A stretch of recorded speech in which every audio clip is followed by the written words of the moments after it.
Lagi ka bang bloated? Baka sa kinakain mo yan. Pwedeng palagi kang kumakain ng mga simple carbohydrates like crackers, pastries, biscuits, mga bread, and they easily turn into sugar na nagkukos ng water retention kaya malaki yung ating puson.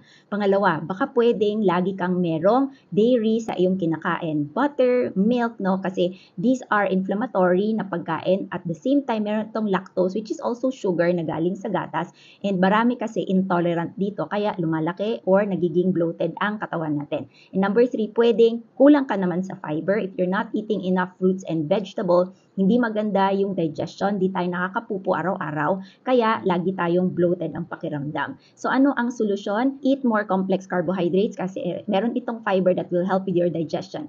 Number 2, supplement on probiotics. Personally, I use Herbalife Simply Probiotics kasi wala na itong added sugar, tasteless siya at pwede kong ihalo kahit saan. This will help with your digestion, with pupo natin, also para hindi tayo nagbo-bloat. Are you looking for a wellness coach that will help you with your bloating, pampaliit ng tiyan, and sa tamang paraan? Direct message me for free consultation.